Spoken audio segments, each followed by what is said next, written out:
asalto.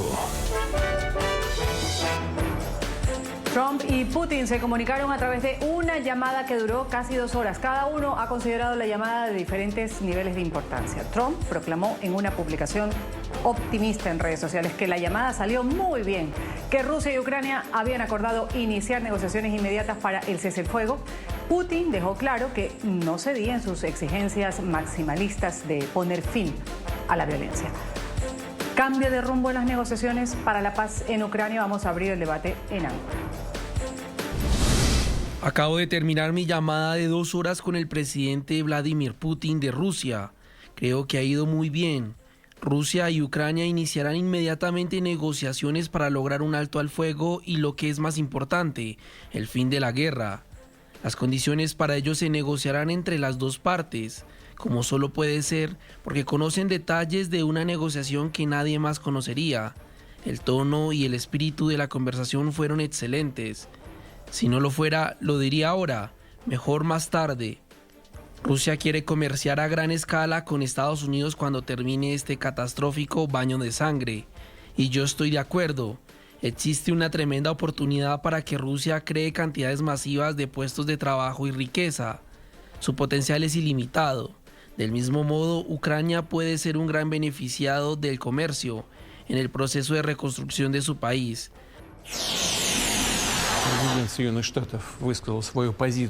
El presidente de Estados Unidos expresó su posición sobre el alto el fuego y yo por mi parte también he señalado que Rusia está a favor de una solución pacífica de la crisis ucraniana. Simplemente debemos determinar las vías más eficaces para avanzar hacia la paz.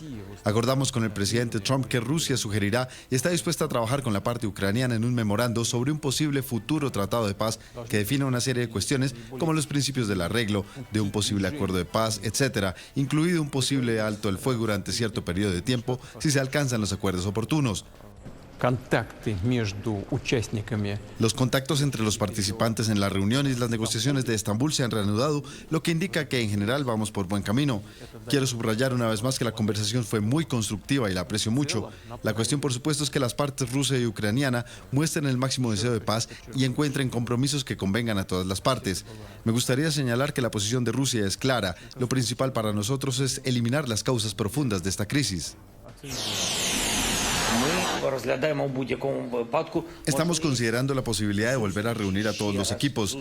Nos gustaría que fuera de alto nivel. Estados Unidos, Ucrania, Rusia, países europeos y Gran Bretaña. Podría tener lugar en el Vaticano, Turquía o Suiza. Hoy tuve 2 llamadas telefónicas con el presidente Trump. En la primera hablamos de lo que es muy importante para Ucrania, el alto el fuego. Hablamos de ello en Estambul. El segundo tema del que hablamos es la disposición de Estados Unidos a tomar medidas sancionadoras más serias. Le pedí que lo considerara e impusiera las sanciones si Rusia no apoya el alto el fuego y no quiere poner fin a esta guerra. Nadie retirará nuestras fuerzas de nuestros territorios. Es mi deber constitucional, el deber de nuestros militares, proteger la soberanía y la integridad territorial de Ucrania. Sí, ahora hay territorios ocupados temporalmente debido a la agresión de un país tan enorme, pero no aceptaremos ultimátums, no cederemos nuestra tierra, nuestros territorios, nuestra gente, nuestros hogares. Vamos a hacer un poco de contexto. El presidente Trump prometió el año pasado que terminaría la guerra de Ucrania en 24 horas. La semana pasada dijo que no se resolvería hasta que él y el presidente ruso pudieran reunirse y resolverlo. El lunes, al principio de esta semana, la cosa cambió un poco. Después de una llamada telefónica que estamos reseñando aquí de 2 horas con Putin, Trump dijo que las condiciones de un acuerdo de paz podrían negociarse entre Rusia y Ucrania y quizás con la ayuda del Papa León XIV. Ha dicho, pues sería interesante que la sede del Vaticano esté disponible para que se puedan sentar a negociar. ¿En qué momento de esta negociación estamos? Voy inmediatamente a presentar a quienes integran el panel el día de hoy en Ángulo. En Argentina le voy a dar la bienvenida a Ignacio Montes de Oca, experto en temas internacionales. Gracias por estar con nosotros, Ignacio, bienvenido. ¿Qué tal? Buenos días, un gusto. Un gusto tenerlo aquí. En México voy a saludar a Daniela Gómez Isa, académica, experta en relaciones internacionales. Bienvenida. Hola Ruth, muy buenos días. Un buen día también y darle la bienvenida a Sami Eppel, internacionalista, experto en terrorismo y geopolítica. Gracias por estar con nosotros. Gracias, Ruth. Un placer. Gracias a los tres por participar. Ignacio, voy a empezar con usted. ¿Existe la posibilidad de que la última opinión de Trump sobre la guerra en Ucrania y Rusia pueda ser una señal de que Estados Unidos de alguna manera quiera abandonar esta mesa de negociaciones? ¿Cómo lo ve usted? ¿Cómo ha interpretado esta reunión que ha tenido dos lecturas quizás un poco distintas entre Rusia y Estados Unidos? Adelante. Absolutamente. La comunicación que hace Trump de la reunión se centra básicamente en un anuncio que no tuvo asidero luego en la realidad, que es el inicio de las negociaciones. Básicamente porque las condiciones que pone Rusia es la recuperación de territorios imaginarios que se han anexado desde 2022. Pero además porque Trump introduce a partir de esta comunicación un nuevo elemento que es absolutamente incompatible con la postura ucraniana, que es la negociación directa con Rusia para establecer un vínculo económico que necesariamente tiene que primero pasar por el levantamiento de las sanciones. Si Rusia ve levantadas las sanciones, recuperaría su poderío y por lo tanto su capacidad para atacar nuevamente a Rusia a pesar de cualquier tregua. Y esto no es una fantasía, sino que hay que tener en cuenta que tanto en el 2014 como en el 2022 regía un alto el fuego que Rusia no respetó. De manera que, en síntesis, lo que propone Trump es absolutamente favorable a Putin y no hay manera de que Ucrania acepte negociar en esos términos. Gracias por esta primera intervención. Quiero saber el criterio de Daniela, en qué coincide, en qué discrepa quizás con lo expresado aquí por Ignacio. Adelante. Estoy completamente de acuerdo con Ignacio. Las condiciones que Rusia está pidiendo para el cese al fuego pues son inaceptables, no nada más para Ucrania, sino que también generan preocupación en la comunidad internacional. Específicamente, Rusia está pidiendo, ¿no?, la soberanía, por ejemplo, de Crimea o de otros territorios en el Donbass, ¿no?, que fueron digamos, invadidos y que ahorita están bajo el control de Rusia. Sin duda, aceptar esto para Ucrania sería pues una condición completamente desfavorable. Por otro lado, las condiciones de negociación, pues ha habido también una preocupación por la comunidad internacional, sobre todo porque no se le está tomando en cuenta a Ucrania. Aunado además a otras demandas que tiene Rusia, como por ejemplo, pues evitar que Ucrania llegue a ser miembro de la OTAN.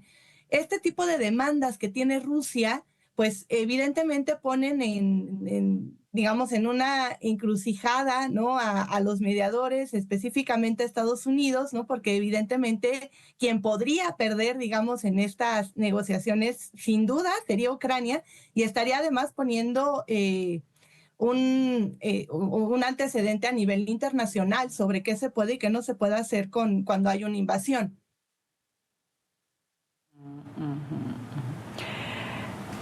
Ya vamos a hablar más adelante de lo que estaría recibiendo Ucrania o dejaría de recibir en el caso de así darse. Sami, quiero su criterio. ¿Ha habido avances concretos en los últimos meses sobre esta negociación entre Rusia y Ucrania? ¿Cómo lo ve usted? Yo creo que sí hay un avance importante porque por lo menos ya ya hay comunicación, ya se está hablando. Esta nueva diplomacia económica que el presidente Trump está aplicando, no solamente en Rusia, sino también en el Medio Oriente, es un elemento nuevo, porque está basado en proyectos económicos, algunos muy interesantes, para ambos países, porque se está proponiendo, lo está proponiendo el mismo Trump, de establecer una cantidad de fábricas y de cuestiones de minería en Ucrania con capital americano y con compañías americanas. Ya eso ya significaría que es una especie de barrera en contra de Rusia. Y por el otro lado, Rusia quiere reincorporarse al grupo del mundo, de las naciones, y progresar también. Entonces, pero ambos, y eso es obvio, tienen posiciones maximalistas, las cuales no les va a quedar más remedio, y en este caso yo creo que el que va a tener que ceder más es Zelensky, porque precisamente es el débil en este caso, y hay muchas situaciones donde hay hechos en el terreno. Por ejemplo, lo de Crimea, que lo mencionó aquí Daniela. Mira, Crimea es un hecho. Rusia no va a dejar Crimea nunca. Eso pasó. Cuando hubo la oportunidad en el año 2014 con el presidente Obama de haber hecho algo, no se hizo. Y entonces esto simplemente envalentonó a Rusia y tenemos la situación que tenemos. A lo mejor en el Donbass hay negociación posible. Yo creo que en Crimea no va a haber posibilidad. Y yo sí creo que la parte de la OTAN hay que tomarla en consideración porque sería el seguro, sería la garantía de seguridad que Ucrania necesita o quisiese tener, que es obvio, no hay ningún problema en que la tenga, pero no la ha tenido hasta ahora. Entonces, sería la entrada en la OTAN. Y eso es complicado y es una de las cosas a las que Rusia se opone. No necesariamente tiene por qué ser así. Entonces, yo creo que es compleja la situación, pero por lo menos ya hay un principio, ya estamos tratando de resolver el problema y yo creo que al mediano plazo, estoy hablando 3, 4 meses, porque esto no va a ser de un día para otro, vamos a tener una resolución de este conflicto. Ignacio, ahora, volviendo al punto de partida, si Estados Unidos de pronto se desentiende de lo que es esta negociación, una amenaza planteada que en su momento por el vicepresidente estadounidense, también el secretario de Estado Marco Rubio dijo, lo vamos a pensar, Donald Trump se lo está pensando, a ver si es que merece la pena estar sentados en esta mesa de negociación. ¿Significaría esto también que Estados Unidos podría poner fin al apoyo militar y de inteligencia que recibe actualmente Ucrania? Es que ese es el objetivo de Putin. Putin, y en este caso está jugando, hay dos posibilidades, o está jugando con Trump y Trump está siendo quizás víctima del juego de Putin, o está en sintonía con el juego que le presta Putin de ganar tiempo. Ganar tiempo para que Ucrania termine de agotar los recursos que fueron aprobados por el Congreso de Estados Unidos para Ucrania en abril de 2024 y que luego de eso Trump diga, esto es una guerra europea, no tengo que prestar más mi apoyo, no solamente material, sino también en materia de inteligencia y el apoyo político. Y quisiera discrepar en un punto. El enfoque que hace Trump es el enfoque de Trump. No es el enfoque que tienen todos los negociadores o todas las partes. Por lo tanto, no es el único válido. Dentro de la solución, y por eso fracasa la negociación de Estambul y posiblemente fracase esta negociación, tiene que ver con que la guerra no es solamente una cuestión que se resuelve desde el plano comercial como pretende Trump.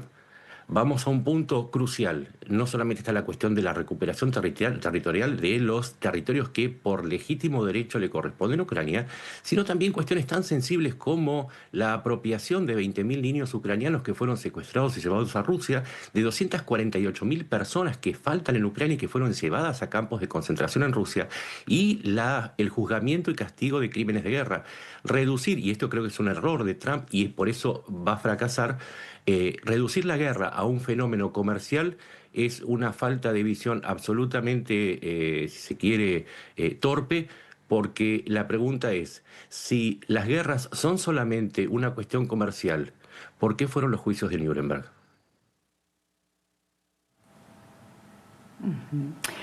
Ahora, Daniela, en conjugación con lo que ha respondido hace un momento Ignacio, si este fuera el caso de que Estados Unidos lentamente quiere salirse, es probable que lo agradeciera Rusia, que contaría con mayores recursos quizás que Ucrania sin el respaldo estadounidense. Eso es lo que perdería Ucrania.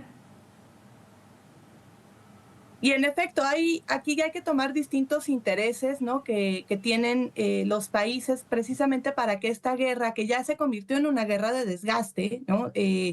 Termine. La situación va a ser, evidentemente, cómo va a terminar esta guerra. En el caso muy particular de Estados Unidos, va muy también en el discurso de la administración de Donald Trump sobre lo que significa estar en la OTAN.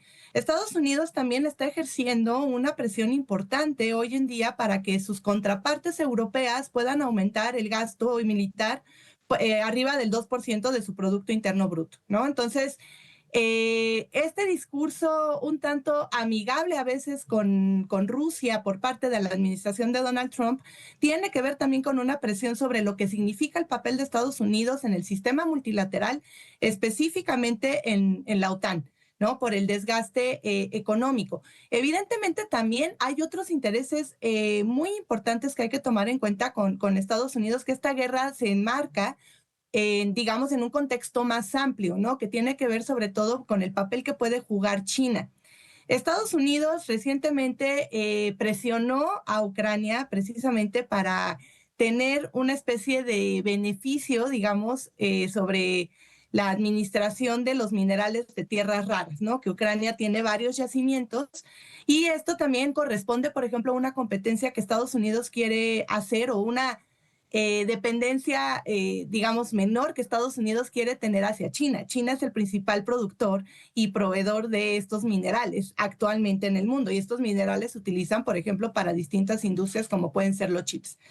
Por otro lado, por parte de Rusia, pues evidentemente también es deseable terminar esta guerra que ha generado un desgaste y evidentemente también ha generado un aislamiento internacional importante, ¿no? Entonces, aquí lo que habrá que ver sobre todo pues son las condiciones con las cuales puede terminar esta guerra.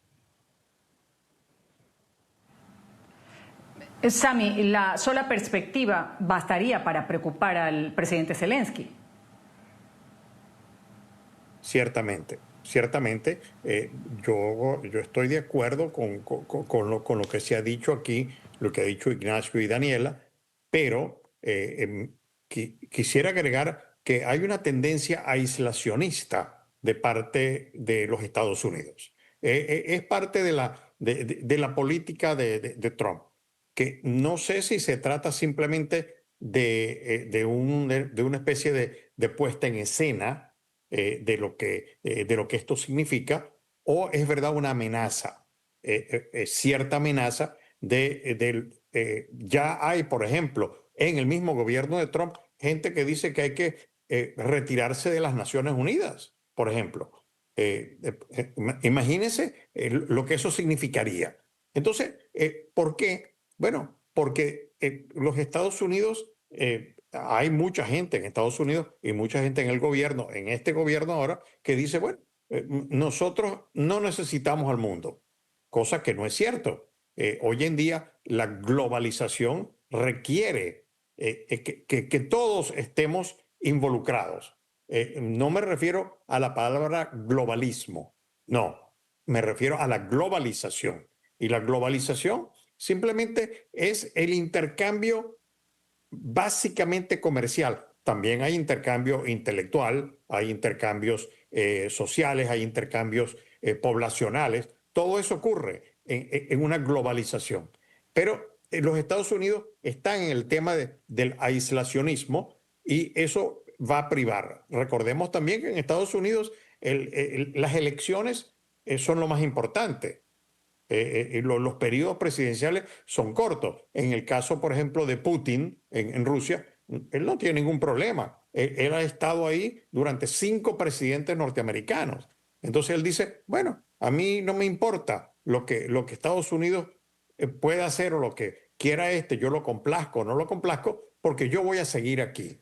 Entonces, no es fácil negociar, por ejemplo, con alguien que no se siente digamos, presionado por su propio pueblo. Que yo creo que sí lo está presionando, que el pueblo ruso sí está presionando de alguna manera para que esto se termine, porque nadie quiere seguir con estas matanzas, con estas. Muchos rusos están emigrando la juventud particularmente, porque no quieren ser carne de cañón.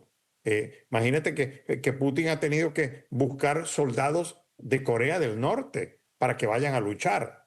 Entonces, la situación sigue complicada, pero tiene que resolverse, y yo creo que el elemento económico que inyectó Trump es simplemente un nuevo elemento que debe ser tomado en cuenta y que puede ayudar a la solución. No es la solución, pero puede ayudar a la solución.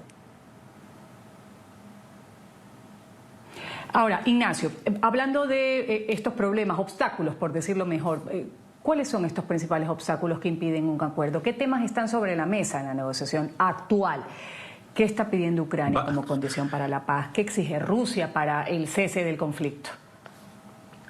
Ucrania está dispuesta a negociar siempre y cuando se respete su soberanía y se hable de un retiro ruso, lo cual sí es una propuesta maximalista absolutamente, pero es una propuesta, si se quiere, lógica y hasta existencial.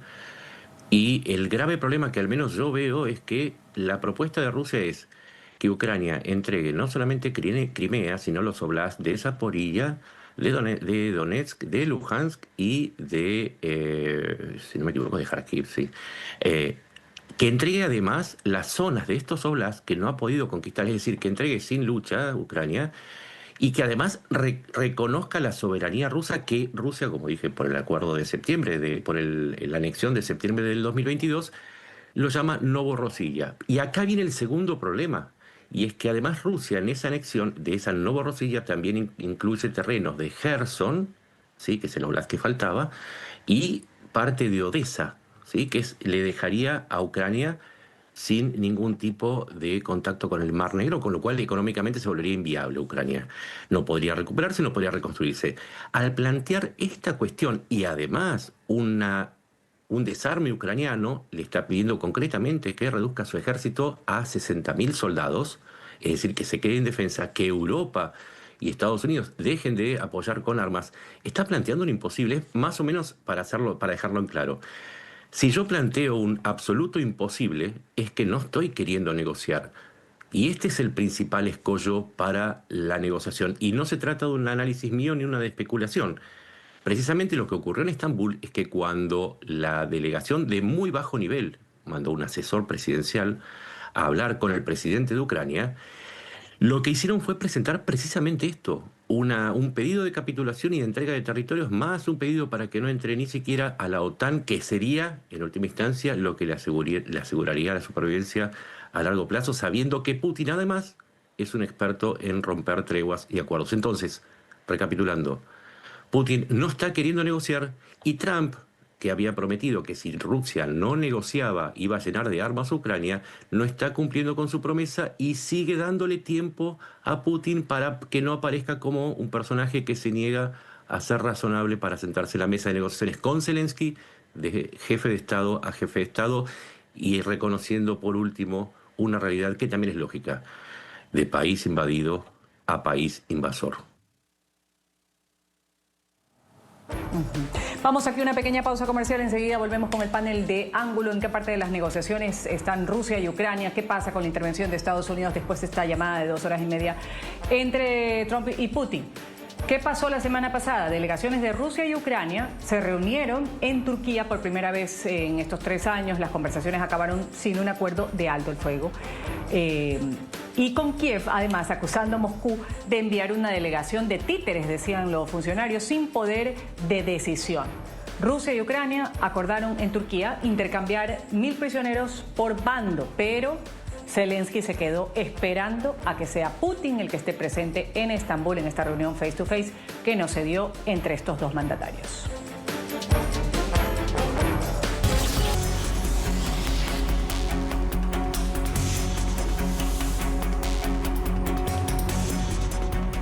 Bueno, y el presidente Donald Trump también ha asegurado que el Vaticano, donde el Papa León XIV fue elegido recientemente como el primer Papa estadounidense, estaría muy interesado en ser la sede del diálogo entre Rusia y Ucrania. El propio Trump, el presidente Zelensky, líderes europeos saludaron a principios de esta semana la oferta del Papa de acoger este diálogo entre Moscú y Kiev según lo expresó en su momento la primera ministra italiana Giorgia Meloni.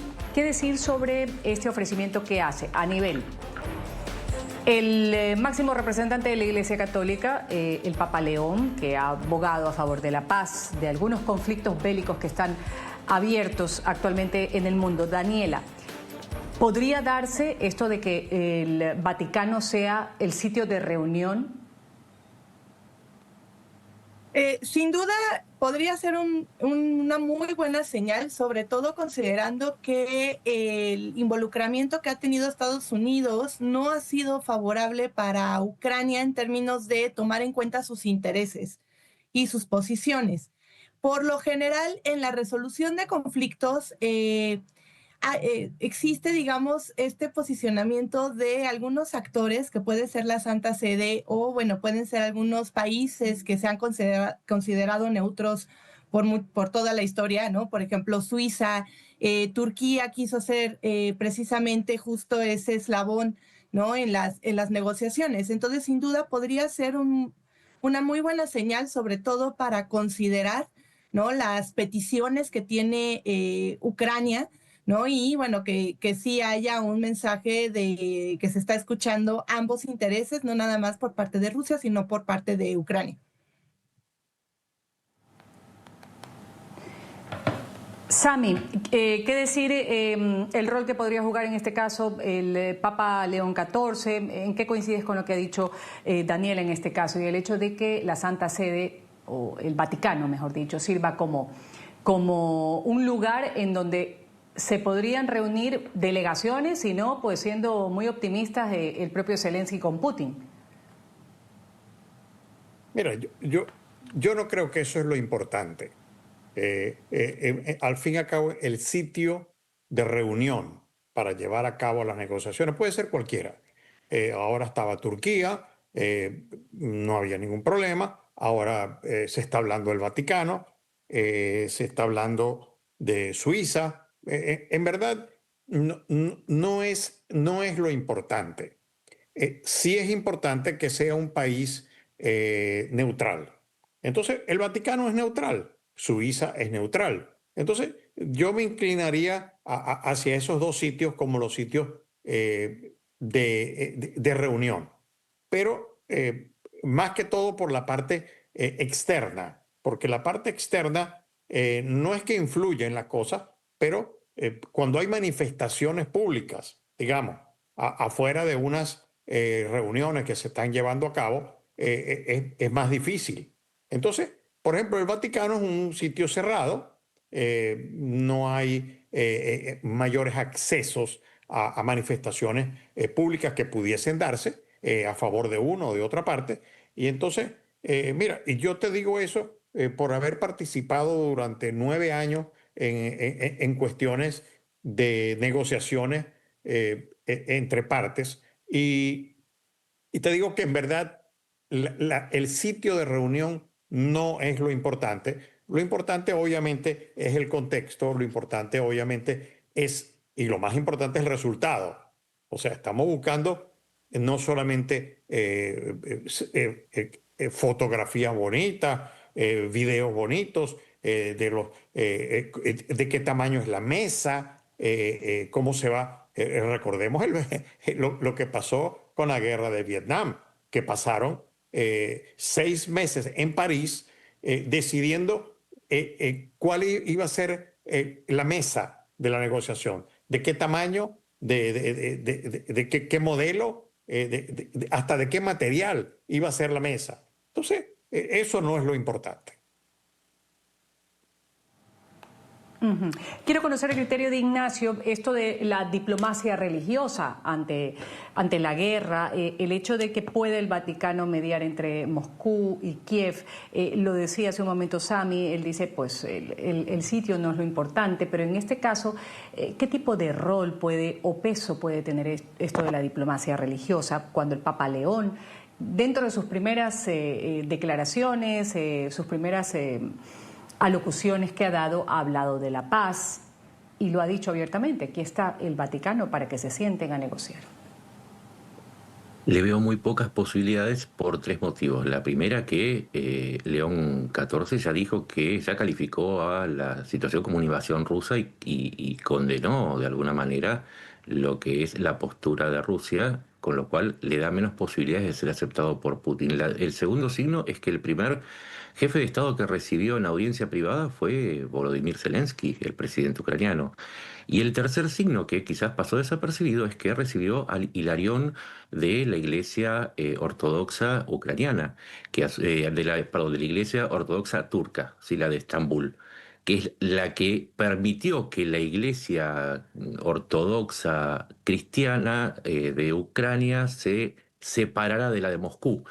Parece un trabalengua, pero el recibir al representante de la iglesia en Estambul está dando una señal también, si se quiere, de cierto favoritismo, con lo cual, desde mi perspectiva, no veo que Putin vaya a aceptar un negociador que no es tan favorable como Trump, y a su vez la presencia del Hilarión de Estambul también me dice que el Papa está también llamando a Erdogan nuevamente para que lo ayude eventualmente en organizar una reunión, porque no creo que, a diferencia de Turquía, el Vaticano tenga algún elemento para presionar efectivamente a Rusia, como sí lo tiene Turquía, para obligarlo a venir a la mesa de negociaciones. Así que no soy muy optimista respecto a esta intercesión religiosa. Comercial. Interesante esa postura. Vamos a ir a un paso comercial nuevamente. Vuelvo. Ignacio Montes de Oca, me acompaña Daniela Gómez, Sami Epel, internacionalistas, hablando sobre en qué parte de las negociaciones estamos con Rusia y Ucrania. ¿Qué sucedió el pasado fin de semana? Rusia lanzó su mayor ataque con drones contra ciudades ucranianas en lo que va de esta guerra.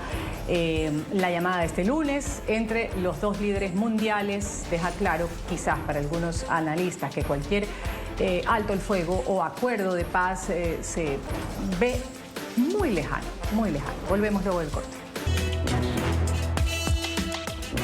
En este último bloque voy a hablar con mi panel sobre la noticia que trascendió el día de hoy. Fuerzas israelíes que han disparado este miércoles contra una delegación diplomática con representantes de países europeos, americanos, árabes, asiáticos, que estaban de visita en la localidad de Jenin, en el norte de Cisjordania, ocupada. Han denunciado así pues el Ministerio de Exteriores palestino. El Ministerio palestino asegura que estos ataques fueron para intimidar, a criterio de ellos, a los diplomáticos. También se han compartido imágenes del incidente en el que se ve al menos a dos uniformados disparando en dirección a un grupo de personas que estaba realizando entrevistas. Diplomáticos de 21 países participaban en esta visita organizada por el Ministerio de Exteriores palestino. Representantes de España, de Canadá, de Reino Unido, de Austria, Lituania, Turquía, Uruguay, China, Japón, Rumania, Finlandia, Italia, Alemania, Francia, Egipto, México, Chile, Marruecos, Jordania, Corea del Sur y Países Bajos. Estaban acompañados por un grupo de periodistas, en total unas 30 personas de países que tienen representación diplomática en territorios palestinos. En esta visita también había representantes del Programa Mundial de Alimentos y de la Agencia de la ONU para Refugiados Palestinos. Ya la alta representante de la Unión Europea para Asuntos Exteriores ha pedido una investigación de estos hechos.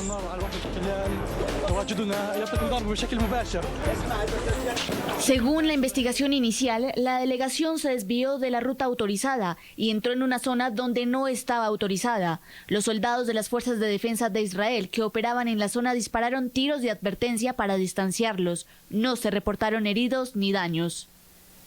Tras el incidente, una vez aclarado que los individuos formaban parte de una delegación diplomática, el comandante de la División de Judea y Samaria, general de brigada Jackie Dolph, revisó de inmediato el incidente. Además, el jefe de la Administración Civil, general de brigada Hishman Ibrahim, ordenó a los oficiales de la unidad que hablaran de inmediato con los representantes de los países pertinentes y próximamente mantendrá conversaciones personales con los diplomáticos para informarles sobre las conclusiones de la investigación inicial. Las Fuerzas de Defensa de Israel lamentan los inconvenientes ocasionados.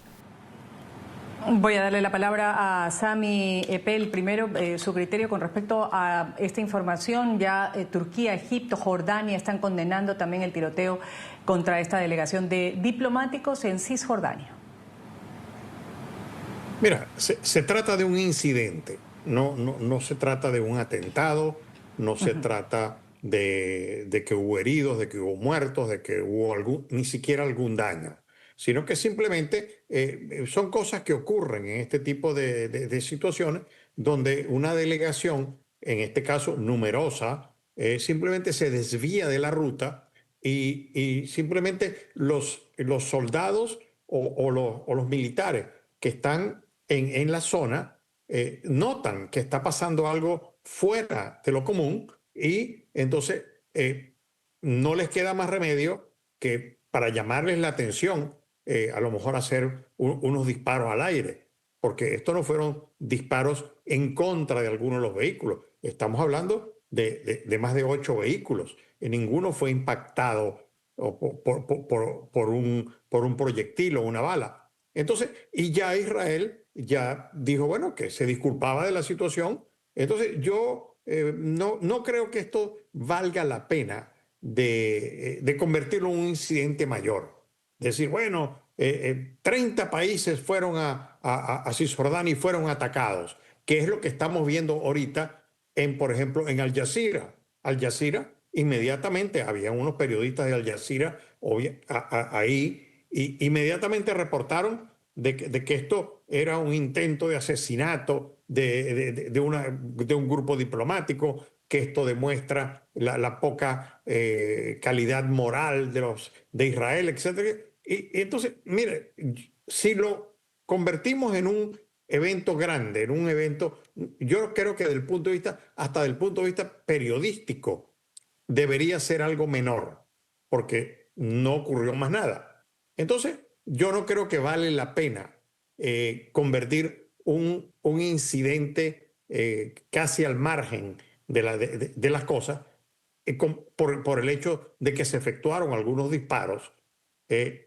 como algo, digamos, catastrófico, algo tremendo.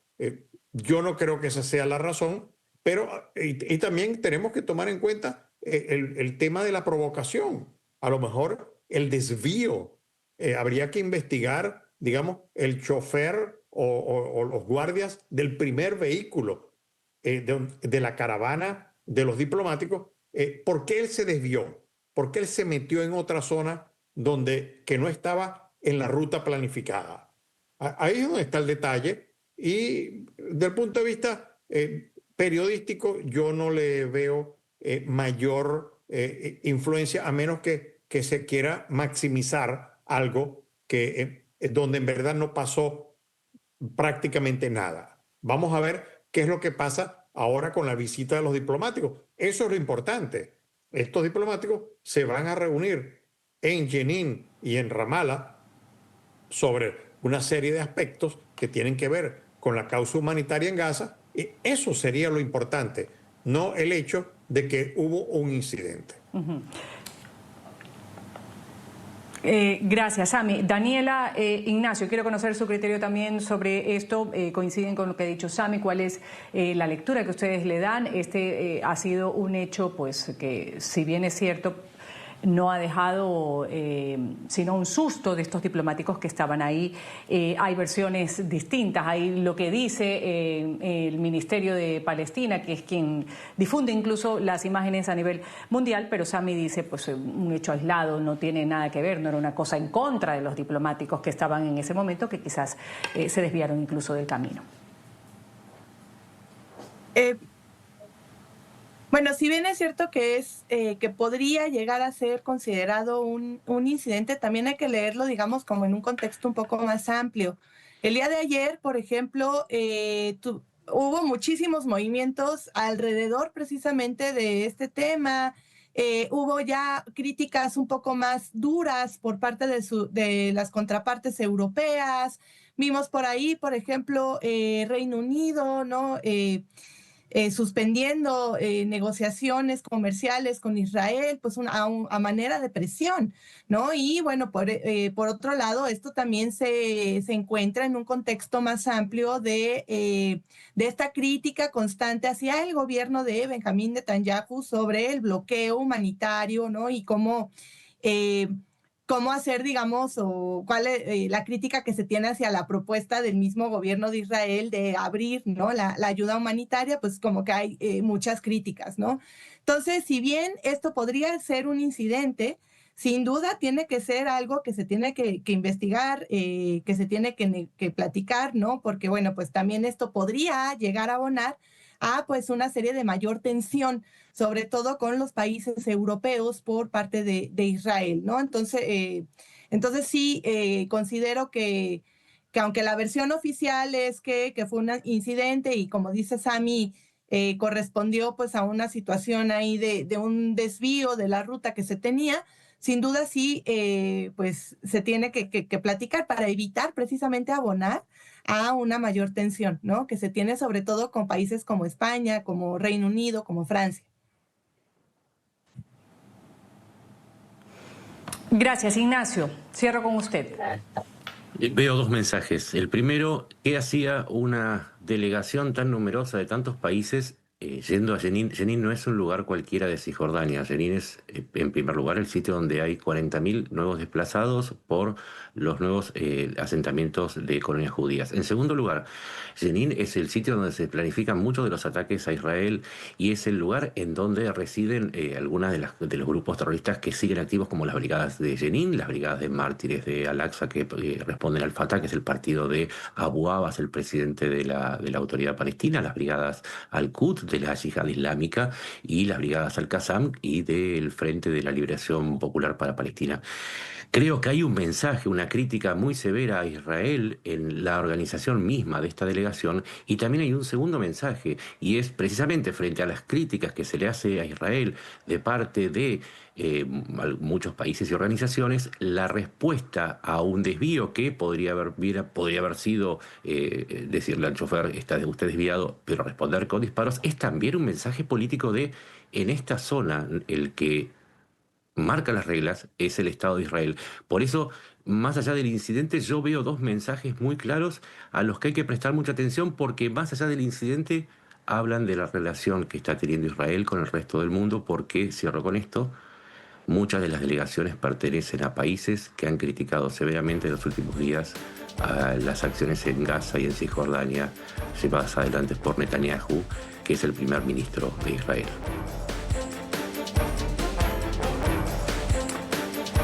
Gracias. Vamos aquí a un pequeño corte comercial. Esto es Ángulo. Volvemos.